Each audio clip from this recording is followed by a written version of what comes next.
ಓಂ ಶ್ರೀ ಗುರುಭ್ಯೋ ನಮಃ. ಎಲ್ಲ ನನ್ನ ಮಿತ್ರರಿಗೆ ಯೋಗ ಜೀವನಕ್ಕೆ ಸ್ವಾಗತ. ಈ ಪ್ರಪಂಚ ಒಂದು ಅನುಭವಗಳ ಶಾಲೆ. ಅನುಭವವಾಗದೆ ಜೀವನ ಪರಿಪೂರ್ಣವಾಗುವುದಿಲ್ಲ. ಪಂಚಭೂತಗಳಿಂದ ಆಗಿರುವ ಪ್ರಪಂಚವಿದು. ಇದು ಕಣ್ಣಿಗೆ ಕಾಣುವ ಪ್ರಪಂಚ. ಇದು ಯಾವಾಗ ಸೃಷ್ಟಿಯಾಯಿತು, ಹೇಗೆ ನಡೆಯುತ್ತಾ ಬಂತು, ಇದರ ಅಂತ್ಯ ಹೇಗೆ ಎನ್ನುವ ಪೂರ್ಣ ಮಾಹಿತಿ ನಮಗಾರಿಗೂ ತಿಳಿಯದು.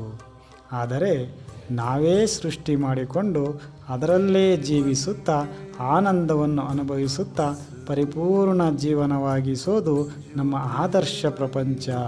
ನಮ್ಮ ಆದರ್ಶ ಪ್ರಪಂಚದಲ್ಲಿ ಎಲ್ಲವೂ ಸಕಾರಾತ್ಮಕವಾಗಿಯೇ ಇರುತ್ತದೆ. ಮೇಲು ಕೀಳು ಬೇಕು ಬೇಡಗಳಿಲ್ಲದ ಆದರ್ಶ ಪ್ರಪಂಚವದು. ಇದು ನಮ್ಮ ಕಲ್ಪನೆಯಲ್ಲಿಯೇ ಸೃಷ್ಟಿಯಾದಂಥ ಆದರ್ಶ ಪ್ರಪಂಚ. ಎಲ್ಲರೂ ಇಂತಹ ಆದರ್ಶ ಪ್ರಪಂಚವನ್ನು ಕಟ್ಟಿಕೊಂಡಾಗ ಈ ಪ್ರಪಂಚವೇ ಒಂದು ಸ್ವರ್ಗ. ಎಲ್ಲರೂ ಆದರ್ಶ ಪ್ರಪಂಚವನ್ನು ಕಟ್ಟಿಕೊಳ್ಳೋಣ, ಆನಂದವಾಗಿ ನಗುನಗುತ್ತಾ ಜೀವನ ಮಾಡೋಣ. ಎಲ್ಲರಿಗೂ ಒಳ್ಳೆಯದಾಗಲಿ. ಬನ್ನಿ, ಈ ದಿನ ಸ್ವಲ್ಪ ಯೋಗ ಸಾಧನೆ ಮಾಡೋಣ. ಈ ದಿನ ನಾವು ಇನ್ನೊಂದು ಮುಖ್ಯವಾದ ಪ್ರಾಣಾಯಾಮವನ್ನು ಪರಿಚಯ ಮಾಡಿಕೊಳ್ಳೋಣ. ಆ ಪ್ರಾಣಾಯಾಮದ ಹೆಸರು ಸುಖ ಪ್ರಾಣಾಯಾಮ. ಈ ಪ್ರಾಣಾಯಾಮಕ್ಕೆ ಇನ್ನೂ ಹಲವಾರು ಹೆಸರುಗಳಿಂದ ಕರೆಯೋದುಂಟು. ನಾಡಿ ಶೋಧನ ಪ್ರಾಣಾಯಾಮ, ಅನುಲೋಮ ವಿಲೋಮ ಪ್ರಾಣಾಯಾಮ, ಈ ರೀತಿ ನಾಡಿ ಶುದ್ಧಿ ಪ್ರಾಣಾಯಾಮ, ಈ ರೀತಿ ನಾವು ಹಲವಾರು ಹೆಸರುಗಳಿಂದ ಕರೀತಾರಾದ್ರೂ ಅದ್ರ ಉದ್ದೇಶ ಒಂದೇ, ಅದು ಸುಷುಮ್ನ ನಾಡಿಯನ್ನು ಶುದ್ಧೀಕರಣ ಮಾಡೋದು. ಸುಷುಮ್ನ ನಾಡಿ ನಮ್ಮ ದೇಹದಲ್ಲಿ ಎಲ್ಲಿರುತ್ತೆ, ಅದು ಹೇಗಿರುತ್ತೆ ಅಂದರೆ, ಈ ಮೂಗಿನ ತುದಿಯಿಂದ ಶುರುವಾಗಿ ನಮ್ಮ ಬೆನ್ನಿನ ಭಾಗದಲ್ಲಿ ಹರಿದು ಇಲ್ಲಿ ಮೂಲಾಧಾರದಲ್ಲಿ ಸೇರುತ್ತೆ. ಈ ಭಾಗದಿಂದ ನಮ್ಮ ಬೆನ್ನಿನ ಮೂಲಕ ಹೋಗಿ ಮೂಲಾಧಾರದಲ್ಲಿ ಸೇರುತ್ತೆ ಅಂತೇಳಿ ನಮ್ಮ ಋಷಿ ಮುನಿಗಳು ತೋರಿಸ್ಕೊಟ್ಟಿದ್ದಾರೆ. ಈ ಸುಷುಮ್ನ ನಾಡಿ ಯಾಕೆ ಶುದ್ಧೀಕರಣ ಮಾಡ್ಕೊಬೇಕಂದ್ರೆ, ನಮ್ಮ ಎಲ್ಲ ಸೂಕ್ಷ್ಮ ನಾಡಿಗಳಿಗೂ ಮುಖ್ಯ ನಾಡಿ ಸುಷುಮ್ನ ನಾಡಿ. ನಮ್ಮ ದೇಹದಲ್ಲಿ ಇನ್ನೂ ಕೆಲವು ನಾಡಿಗಳಿದ್ದಾವೆ. ಈಡ ನಾಡಿ, ಪಿಂಗಳ ನಾಡಿ, ಅದು ಈ ಕಡೆ ಒಳ್ಳೆ ಈ ಕಡೆ ಒಳ್ಳೆಗೆ ಇಡ ಪಿಂಗಳ ಅಂತ ಹೇಳ್ತೀವಿ.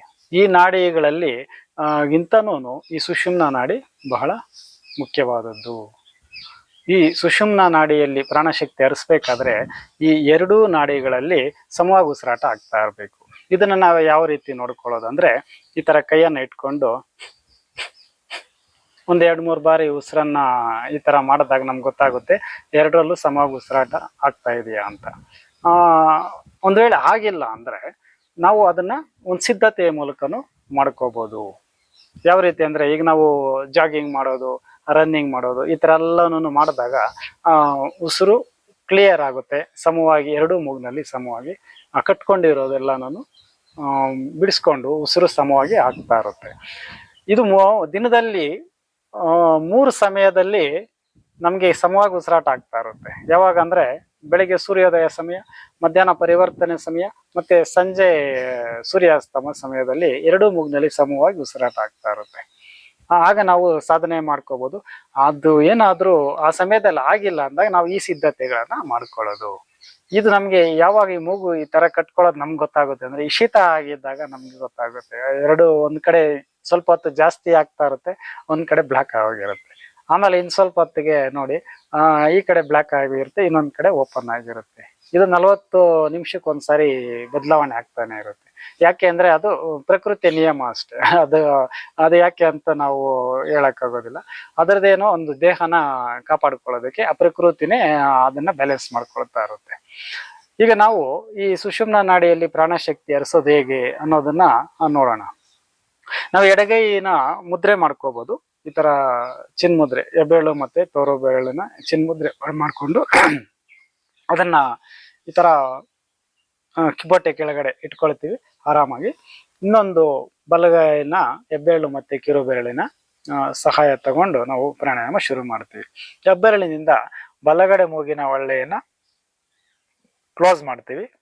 ಎಡಗಡೆ ಮೂಗಿನಿಂದ ಉಸಿರನ್ನ ಪೂರ್ತಿ ಇರೋ ಗಾಳಿಯನ್ನೆಲ್ಲ ಒಂದ್ಸಾರಿ ಹೊರಗಡೆ ಹಾಕ್ಬಿಟ್ಟು ಫ್ರೆಶ್ ಆಗಿ ಗಾಳಿ ತಗೊಳ್ತೀವಿ. ತಗೊಂಡು ಕಿರು ಬೆರಳಿನಿಂದ ಕ್ಲೋಸ್ ಮಾಡ್ತೀವಿ. ಇನ್ನೊಂದ್ ಕಡೆ ಓಪನ್ ಮಾಡಿ ಪೂರ್ತಿ ಗಾಳಿಯನ್ನ ಹೊರಗಡೆ ಹಾಕ್ತೀವಿ. ಮತ್ತೆ ಗಾಳಿಯನ್ನ ತಗೊಳ್ತೀವಿ.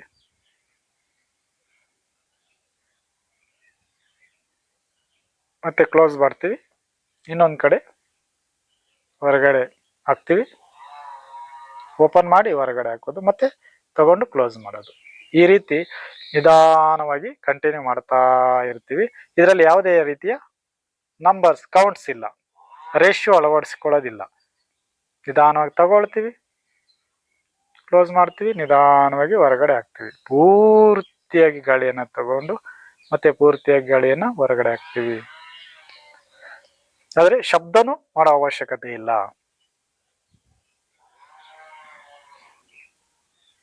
ಇದು ಹೆಸರೇ ಹೇಳೋ ಹಾಗೆ ಸುಖವಾಗಿ, ಶಾಂತವಾಗಿ, ನೆಮ್ಮದಿಯಾಗಿ ಮಾಡುವಂತ ಪ್ರಾಣಾಯಾಮ. ನಾವು ಹೊರಗಡೆ ಬರ್ಬೇಕಾದ್ರೂ ಅಷ್ಟೇ, ನಾವು ಎಡಗಡೆ ಮೂಗಿನ ಒಳ್ಳೆಯಿಂದ ಉಸಿರು ಹೊರಗಡೆ ಹಾಕಿ ನಾವು ಅದನ್ನ ಸ್ಟಾಪ್ ಮಾಡ್ತೀವಿ. ನಾವು ಎಡಗಡೆಯಿಂದನೇ ಶುರು ಮಾಡಿರ್ತೀವಲ್ವ, ಮತ್ತೆ ಎಡಗಡೆಯಿಂದನೇ ಅದನ್ನ ಸ್ಟಾಪ್ ಮಾಡಿ ನಾವು ಪ್ರಾಣಾಯಾಮದಿಂದ ಹೊರಗಡೆ ಬರ್ತೀವಿ. ಇದು ಸುಖ ಪ್ರಾಣಾಯಾಮದ ಪರಿಚಯ. ಇದನ್ನ ನಾವು ಮಾಡ್ಕೊಳ್ಳೋದ್ರಿಂದ ನಮ್ಮ ಸುಷುಮ್ನ ನಾಡಿ ಶುದ್ಧೀಕರಣ ಆಗುತ್ತೆ. ಇದು ಆದ್ಮೇಲೆ ನಾವು ಏನಾದರೂ ಪ್ರಾಣಾಯಾಮ, ಇನ್ನೂ ಮಹತ್ ಪ್ರಾಣಾಯಾಮಗಳನ್ನ ಮಾಡೋದು ಕಲಿಯೋದೆಲ್ಲ ಇರುತ್ತೆ. ಅವುಗಳನ್ನೆಲ್ಲ ಮಾಡಿದಾಗ ಆ ಸುಷುಮ್ನ ನಾಡಿಯಲ್ಲಿ ಪ್ರಾಣಶಕ್ತಿ ಹರಿದು ಎಲ್ಲ ದೇಹದ ಸೂಕ್ಷ್ಮ ನರನಾಡಿಗಳಿಗೂ ಪ್ರಾಣಶಕ್ತಿ ಚೆನ್ನಾಗಿ ಚಲನೆ ಆಗುತ್ತೆ. ಆಗ ನಮ್ಮ ದೇಹ ಇನ್ನಷ್ಟು ಉತ್ಸಾಹದಲ್ಲಿ ಇರೋದಕ್ಕೆ ಸಾಧ್ಯವಾಗುತ್ತೆ. ಇದನ್ನ ನಾವು ಮಾಡೋದ್ರಿಂದ ಮನಸ್ಸು ಒಂಥರ ಶಾಂತವಾಗುತ್ತೆ. ನಮಗೆ ಯೋಚನೆಗಳು ಅಷ್ಟೇ, ಒಂದು ಗಡಬಡ ಯೋಚನೆಗಳು ಬರ್ತಾ ಇದ್ರು ಈ ಪ್ರಾಣಾಯಾಮ ಒಂದು 5 ನಿಮಿಷ 10 ನಿಮಿಷ ಈ ತರ ನಾವು ಮಾಡಿದಾಗ ಆ ಯೋಚನೆಗಳೆಲ್ಲ ನಿಧಾನವಾಗಿ ಶಮನ ಆಗ್ತಾ ಬರುತ್ತೆ. ನಾವು ಕೂತ್ಕೊಳ್ಳೋದು ಅಷ್ಟೇ, ನಾವು ಯಾವ ರೀತಿ ನಮ್ಗೆ ಆರಾಮಾಗಿ ಕೂತ್ಕೊಳ್ಳೋಕ್ಕಾಗುತ್ತೋ ಒಂದು 5-10 ನಿಮಿಷ ಆ ತರ ನಾವು ಸೆಟ್ ಮಾಡ್ಕೊಂಡು ಕೂತ್ಕೋಬಹುದು. ಈಗ ನಾವು ಇದಕ್ಕೆ ಸಿದ್ಧಾಸನ ಅಂತ ಹೇಳ್ತೀವಿ. ಕಾಲನ್ನ ಈ ತರ ಇಟ್ಕೊಳ್ಳೋದು, ಈ ತರ ಕೂತ್ಕೊಳ್ಳೋದು, ಇದು ಸುಖಾಸನ.